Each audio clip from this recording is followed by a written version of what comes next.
good evening and welcome to our live broadcast this evening. We are so excited to be able to host you this evening. This evening I have Amanda with me in the studio. Amanda, would you like to greet our viewers this evening? Yes, I'd love to. Good evening, everyone. It's really great to be here. It's an awesome month. I must say it's.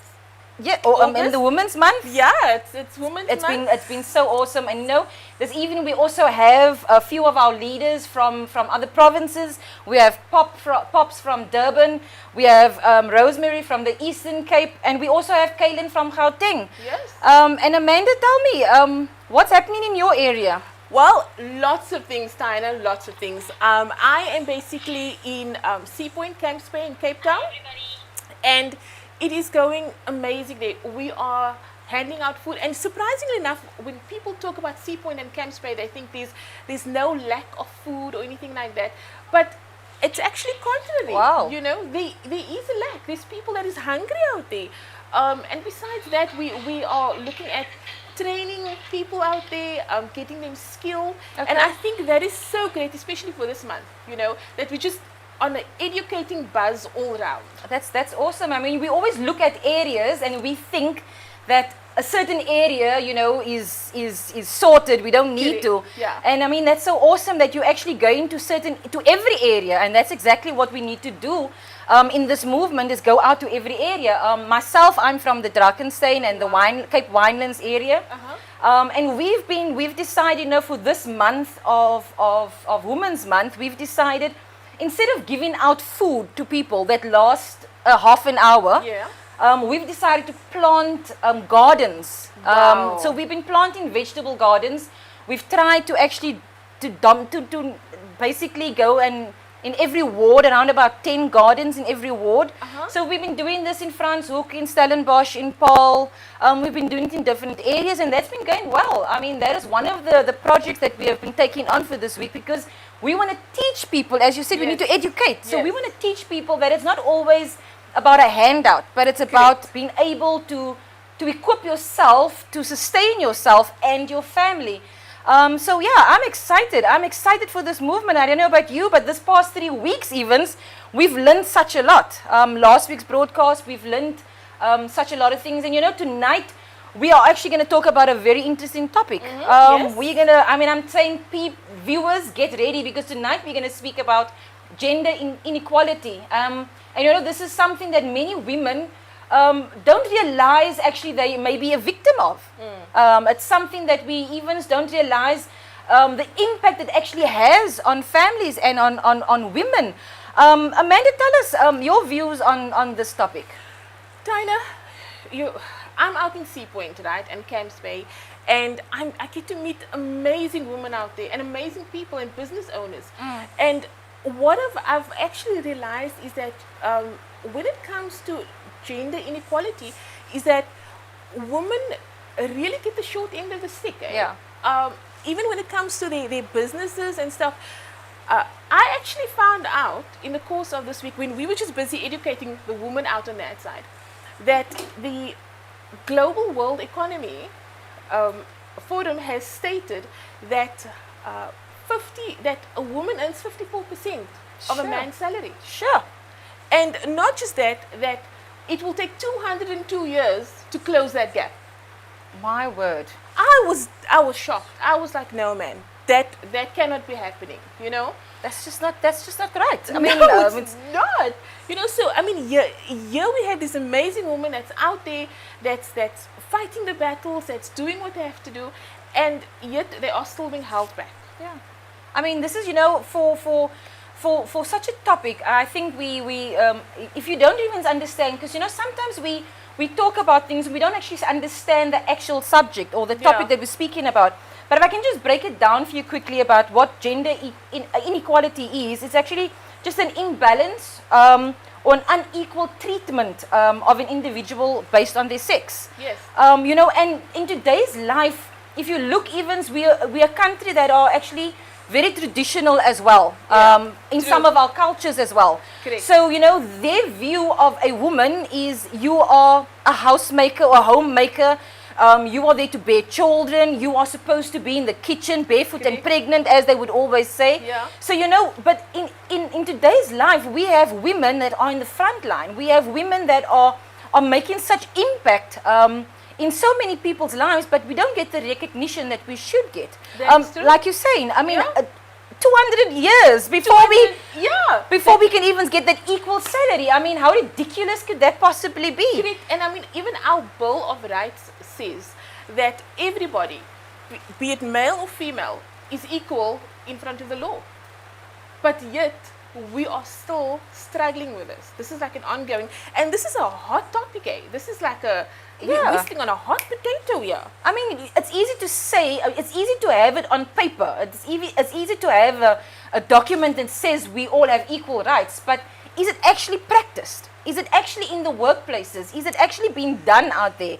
I mean, if you just look at any type of job situation, look at the corporate world, who's in the top positions? It is mostly men. It is mostly men. If I can put this out there, that in the energy industry, there is no females at executive levels. Yeah, It's all males. yeah. You know, I was blown away. I was like, we've got such amazing, talented women that knows these things, that can be forerunners, but yet they're held back because it's a man's industry. And I mean, that's so unfair because what makes it actually different? Because women are, in my opinion, women are more trustworthy. You know, that's just my opinion. Yeah. But I mean, speaking from a woman's point of view, you know, if you look at from the area that we come from, that I come from, you know, there's lots of factories and things. And I've heard the comment always being made that factories would rather prefer to employ women because they know that on a Monday morning, that woman will be in their workplace. Correct, yeah. And they are reliable, not And worrying about what dependable, happened you the know? weekend. The weekend. So, and yet we're not recognized, and we're not given the recognition for what our hard work actually does. We know when we go to work, we know why we're doing it. We're doing it to provide for our families. We know it is for a purpose that we are doing these things, but yet we are still the ones that are at a loss, as you say. That is very sad.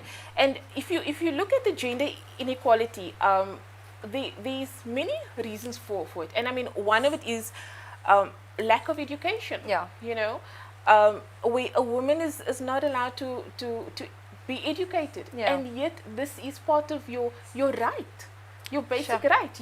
You are allowed to have this. You know, so it is heartbreaking. But for us this evening, and why we are here, is to educate our women. And so That's you true. know what? There is such a lot of opportunities That's out true. there. Let nothing hold you back. Yes. And go for it. You know, I'm very passionate about the corporate side, about corporate and businesses and entrepreneurship. I love it. And I go out there and I push. Yeah. And even though it's a man's world, and you come up against all these different men, and you know what? Stand strong. Yeah. Stand really strong and stand your ground. Yeah, I think that's why this topic tonight is actually so important, is that you understand your place. You need to understand that you have a purpose as well. You need to, as women, we need to not to back down. We must go for the positions. You need to go for that engineering position. You need to go to the position where, you know, it is known just for men. But you need to go. Nothing should stop you. Fight for that education. Fight for what you know you are going to be the best at doing. Yeah. The thing that is said as a man's world is no longer a man's world. That's We right. need to change it. It should be a woman's world. I mean, the Yeah. women rule the world. That's right. You know. So I think tonight's topic is it's gonna inspire a lot of people to go into business, to go into corporate, and not be disqualify themselves from doing what they need to do. Yes, you know, we are fighting against a system that maybe says our paper says you are equal, but Yes. in the workplace itself. But yet we need to be the ones that's going to bring that change. And through this program, I'm hoping that change will come. Definitely. That HR person that interviews you is not going to ask you that question, are you planning on having children? But Correct. give you the opportunity for the job based on your qualifications. Yes, and do you know what? At the end of the day, if you have got kids, all the more you are going to be there. Exactly. You know, you've got a reason to be there because you've got mouths to feed. You've got to look after all these kids. You know, so yeah, I was. So yeah, we've got a lot. We've got a full program. So We this do. evening, Amanda's going to go over to our Yes. Zoom meeting. Yes, we are actually we're actually going to welcome Pops Thomas from Durban. That's correct. And she is going to be telling us what is happening out in Durban, and also with regards to the unrest that we've just had of late, and how it's affected our women on that side. So I'm gonna, Pops, are you there? Pops? If you can just unmute yourself. There we go. Hi, Pops. How are you?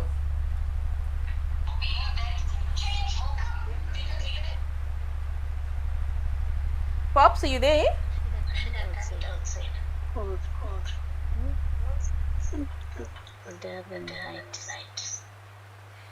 Hi, Pops. Hi, Pops. Hi, how are you? How are you doing? How are you doing, Pops? Pops? I'm good. I'm just nervous and waiting. No problem. Pops, can you tell us what is happening out in Durban at the moment, and also how things are happening with the unrest that we've just come through now on that side? Oh, okay. Well, Durban is in the process of rebuilding due to the unrest that happened in July that caused havoc and really something that the community and the people was not ready for. So while they'd been rebuilding and recuperating and restoring things back to, I don't think we'll reach normal, but I think they will get there. The stores, however, has been restocked. But in terms of buildings that have been caught alight and fire, burnt down, I think, and small businesses especially that has been looted and burned down, I think they're going to really take some time to recover their loss and get back in.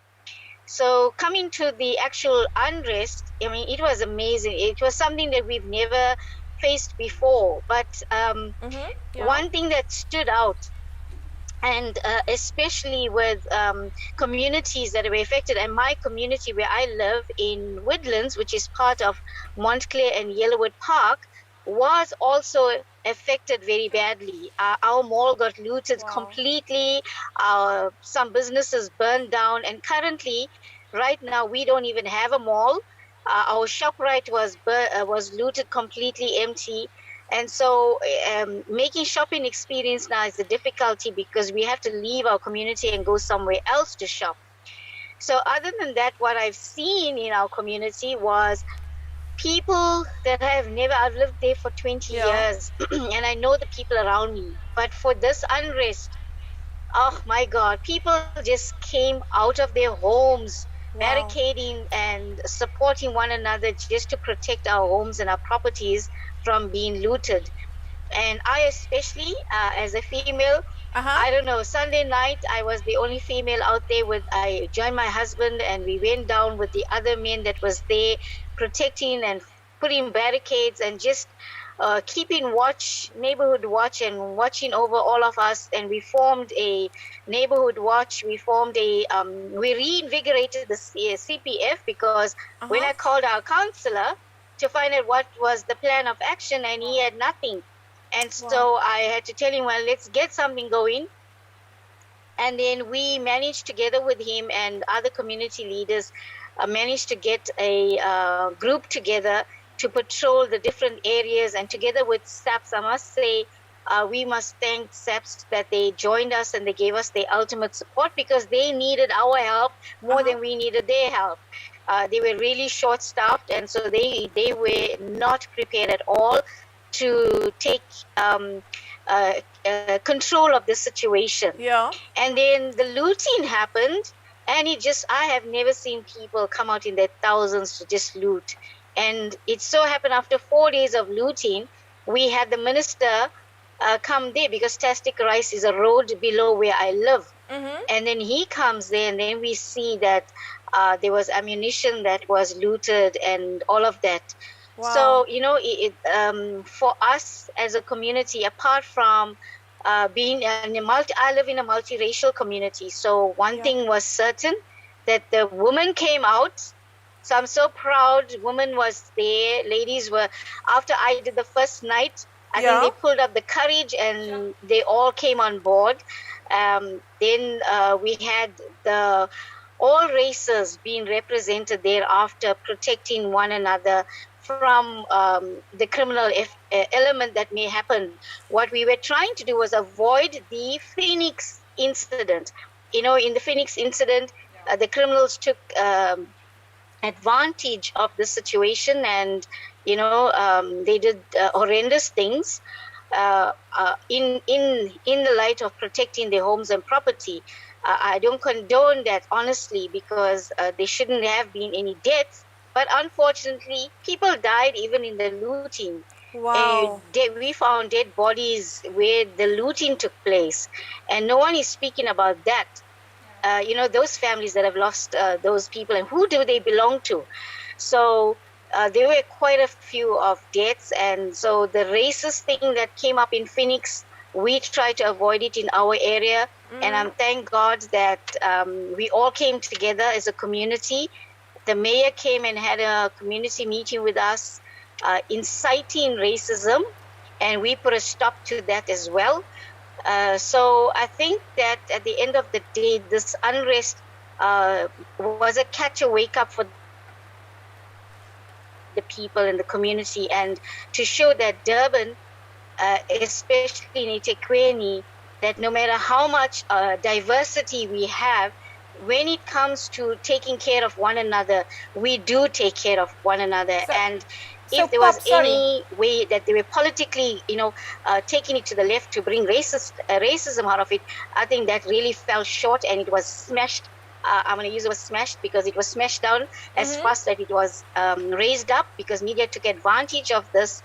But overall, women have come to the forefront in terms of taking back their community, standing together with their husbands and their children, and protecting their homes and their neighborhood. Yeah. And it's awesome to hear. That was about the unrest.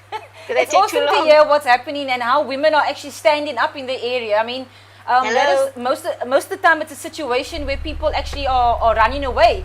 And here you are seeing women that are standing up and wanting to see a change in their communities. But tell us, what has been taking place now since the unrest? What has the women been doing for the month of August now, as Women's Month is coming to an end? What has been taking place with the women in August month in Durban?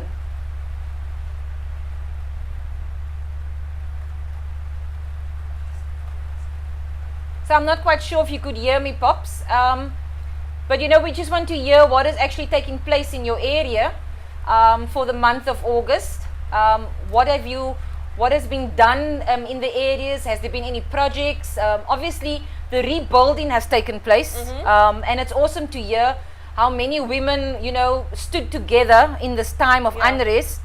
But I mean, with the rebuild, what exactly has been taking place for the month of August since Women's Day?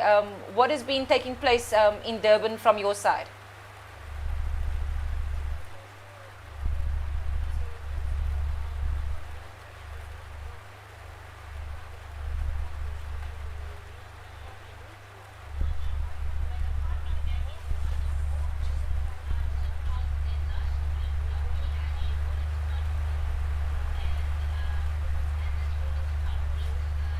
From all over, and all stakeholders, and from all various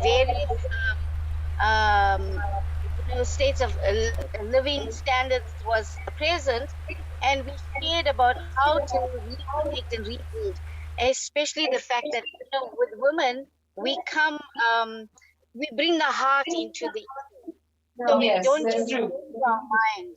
And so we know how to solve problems and conflicts, because we raise up children.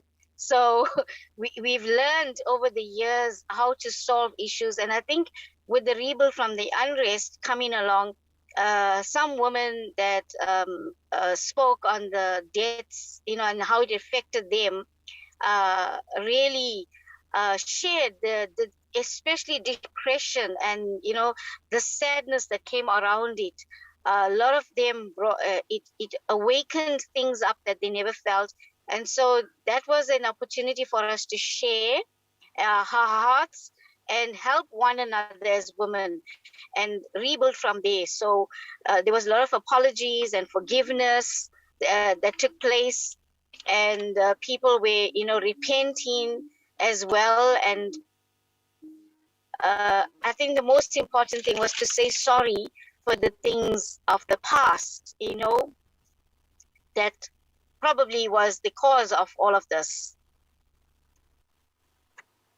I mean, it was awesome to hear what's taking place in your area, Amanda. Don't you think that it's something only women can do? To bring forgiveness to a place, to an area.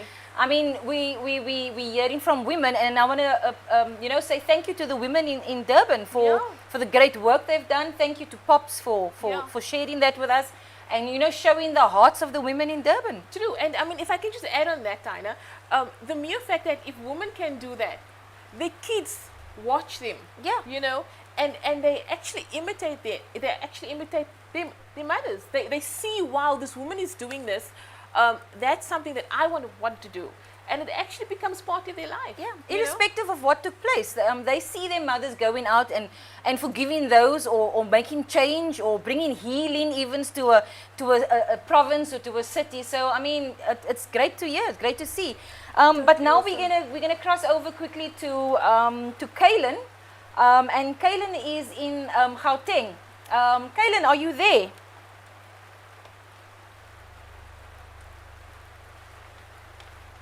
Kaylin, are you there?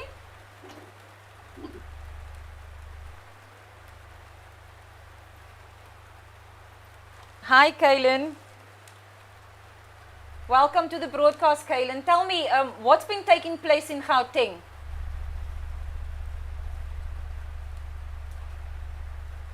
So, while we're getting Kaylin back on the line quickly, I want to say something, and with regards to this topic, it's such an awesome thing, and we've got such a lot of people actually on Facebook, and it says women need to stand up and take part in politics. I mean, that is just one of the comments. Yes. Let me tell you, it's just not only politics. We need to be able to go anywhere. We need to not say in a corporate world or a business or ESCOM, for example, I do apologize for, but why not go into all sorts of institutions and every sector, really. Every sector of what's out there. We shouldn't limit ourselves on where women can actually make a change. I mean, Pops just showed us now how we actually are able to bring change, and through the change that the women are bringing, we are actually changing a line behind us. As she said,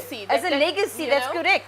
I mean, as we can see how the change is coming, how healing is coming. She says forgiveness is taking place, and that actually touches a nation, because it's our kids and they grow up, and it's they eventually just start forgiving. I mean, a country or community that forgives. That's great. Okay, so Kaylin is back with us. Kaylin, welcome. Kaylin, so tell us, what is taking place in Gauteng? What have you been doing? What has been taking place throughout this month? Just share something with us with regards to the month of August.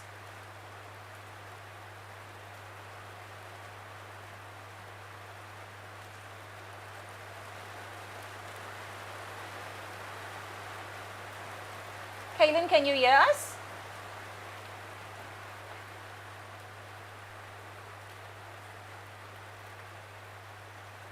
So just because we are seeing Kaylin is there, we're just having some technical difficulty in hearing what she's saying.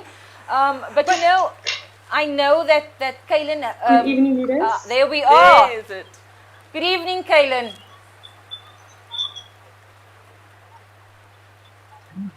Did you hear? Can you tell us what's taking place in the month of August?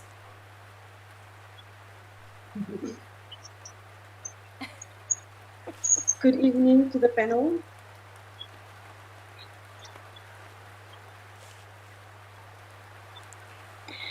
Leaders, we have a full pack month this month. We I have must women admit, that is just joining us, signing up, getting involved.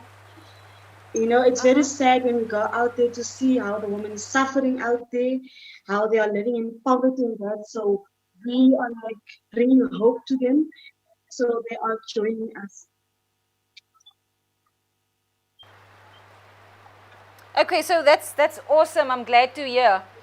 Tell us, with regards to this subject tonight, I know you were actually very excited early on when we spoke. You would like to share some information with regards to gender inequality. Just tell us, what is your view and what is your points that you would like to share and educate us this evening, because I think that's what we are here this evening, is to be educated. So Kaylin, educate us.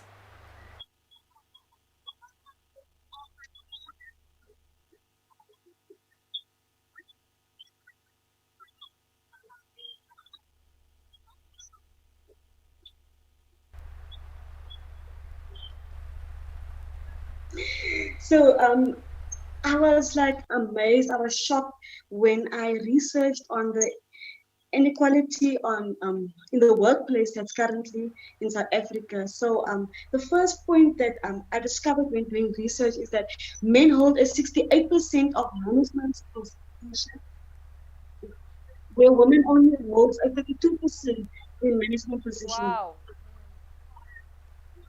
that's shocking. That is so shocking, Kaylin. I mean, really.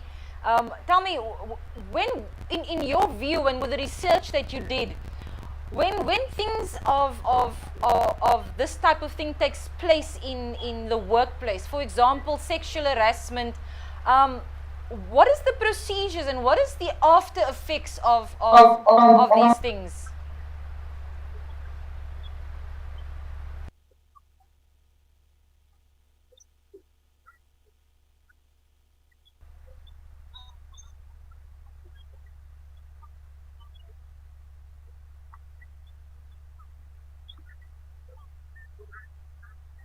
So I think there's just a delay. So in the research that it says that 35% of women has experienced sexual harassment in their workplace.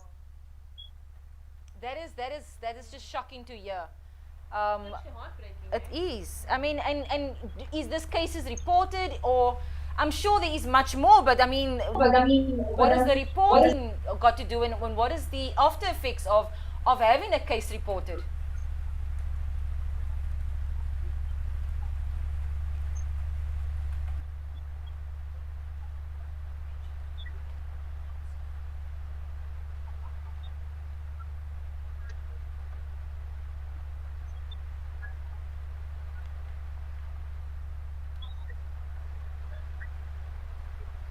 So it also said that two-thirds of people who actually report cases loses their job as a result in reporting these cases.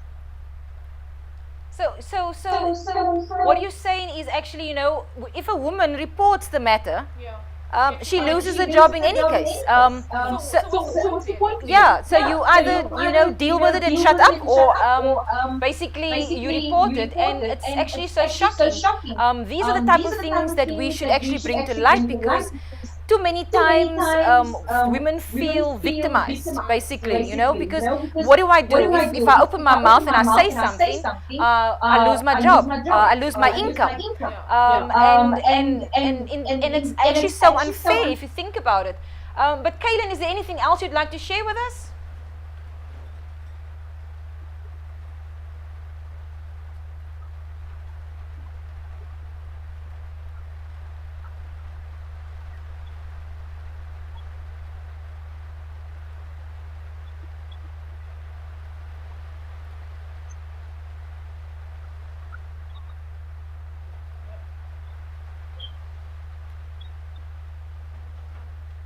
Yes, and in the research on the wage between women and men, it is also shocking to discover that a woman earns an average 52% less than a man that does the same job as the woman does.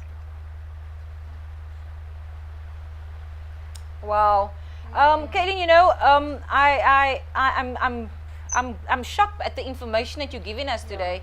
It is, I want to tell the viewers, we have just a delay. Kaylin is in Gauteng, so the signal takes some time to travel.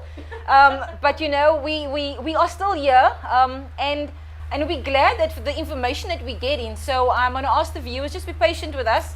As we know, the weather is also playing against us at the moment, but we're pushing on. We're in the position to conquer. So thank you, Kaylin, for being on the broadcast this evening. Thank you for sharing with us, and I keep up the good work in Gauteng. And we hope to see much more of you. We hope to see much more things taking place in Gauteng. And as a young woman, what would you like to say to the viewers this evening with regards to this topic?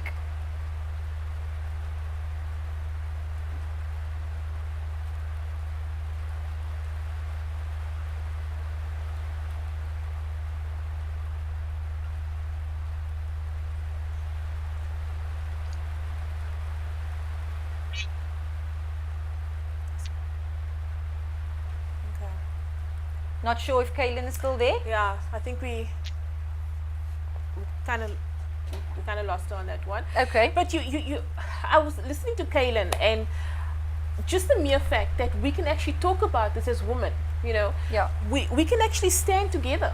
Yes. And know that you are not alone. It doesn't matter if you are going through all these things at work or in your personal space at home. You are not alone. There's many of us that is prepared to stand with you. And I think for me this month, I've met women, phenomenal women, that is prepared to stand with each other. And that's so awesome about it. I mean, this movement has brought women together like never before. Yeah. I mean, I've come across, I've spoken, I've met leaders that I've never met before. And it's strong people that are standing up and that wants change and wants to see change.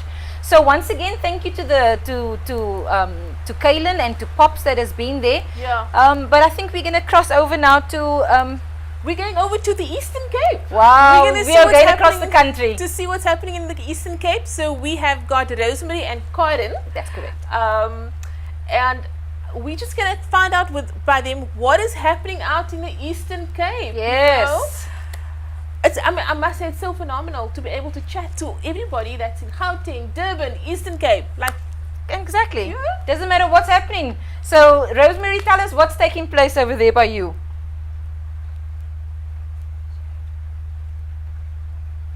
Rosemary, are you there?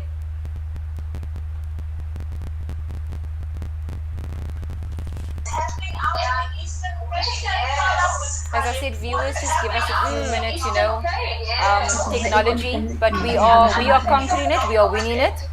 I think at the end of the day, as much as we are conquering technology. Okay, Rosemary, are you there? Is she there? Good evening, leaders. Good I evening. want to greet all the ARA leaders, women. I greet you. Hello, can you hear me? Yes, we can hear you. Go ahead.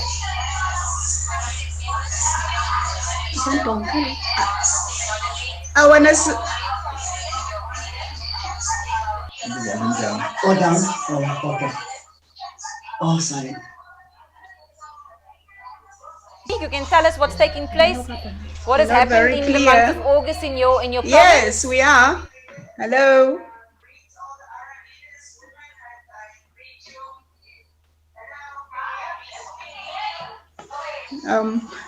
I just want to commend you on this gathering and this meeting. I just want to say that we're reminded today of Comrade Victoria Nyonyo Mazela Meka that was brutally killed. Coming back from a funeral with her children, and we're reminded of that. Just that fear that is being installed in women. It's difficult for women in business. To actually express yourself. I mean, in terms of challenges in the formal structures, where you want to go and tender for businesses, and COVID doesn't help us either, because now it makes it difficult for us to get out there as women, and I feel for women going into business. I tried to tender once for roads, for instance, and I was turned down because now, they felt that a man should get the job, you know. And, you know, as a woman, that really broke down my spirit, because now, you know, gender equality is a real thing, you know, and you realize as a woman, it's a challenge, because you want to break out of, you know, that equality, you know. And even in the workplace, you find yourself, you know, wondering, you know, your job is at stake, because now a man is stronger than you, and you know, as a woman, you want to get out there and get be recognized as a strong woman who's able to do anything that you're required of, you know. And yeah. Hello. So you know, and it's so sad to hear. I mean, there shouldn't be any difference. I mean, if you tendering for a job, it should be based on who's qualified for the job. Sometimes you think maybe, you know, we should not use ourselves for a tender. We should use I don't know, another name. But why? Why must we hide when we can do the job just as good? You know, we always hearing it's a man's world. I don't like that saying anymore. I think I'm going to stop every time someone says that, because it's not. Because it's not. It's not a man. Not. From tonight onwards, I'm telling you, it's not going to be a man's world anymore. We're going to make sure this world is equal, 50-50. But Rosemary, thank you for sharing. Is there anything else you'd like to share with us? I just want to commend you, you know, for running this, you know, this women's movement, you know. It's really our passion to actually go out there and tell women that, you know, don't think less of yourself. You know, you are here, and you are perfectly made in God's image. And, you know, right now women are getting out there and spreading the word that ARA is the next best thing. I agree with you 100%. I mean, I don't think there is another movement that is empowering women as the ARA Women's Movement. Correct, yes. Really. If anything, I mean, this month alone has put people in positions where we needed to stand up, because not only are we standing up for ourselves, but we're standing up for our communities, as we heard from Pops as well. And I believe that things will change. You know, it has to change. Rosemary, don't you think it will change? And the next time you tender, you submit a tender, I'm sure it must change. Yeah. Climb over high walls. Continue. Yeah, that's strong. You know? We need to stand strong, because we should not be able to let things just go. We must fight for it. Yeah. And I think that, you know, I think we're running out of time quickly. It is so quickly, but I think, is there anything else you'd like to share with our viewers before we close this broadcast? Well, Leader Karen will be giving us a short message as well. Ja, ek het die gedagte van vrou Rose Sparks, né?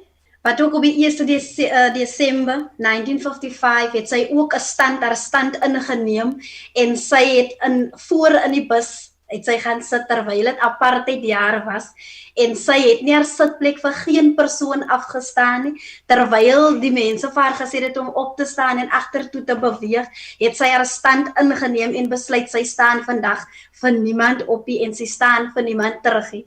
So ons vrouens is besig om op te staan en sterk te staan. We are busy rising right now. We are busy getting stronger than what we already are, and we are getting there. We are rebuilding our nation, and we will repair our nation, and we will get where we're supposed to be as a nation in the Eastern Cape. I believe, as my colleague said, Rosemary, we will get there. We will be the change that needs to get to be here for us. So we must change first so that the world can change. So we must move towards that change that we want to see. So I'm excited to see what we are going to achieve in this movement, in this women's movement in ARA. Thank you so much, Karen. Thank you so much, Rosalind. We really appreciate it. We've unfortunately come to the end of our broadcast. So, do you want to say goodbye? You know, I don't want us to go, because I think this is a subject we need to talk about. But you know, we have to go. I'm going to say bye to our viewers. I'm going to say bye to all the ladies that have shared with us. I want to say, if we can end off just saying, you know, Let us stand.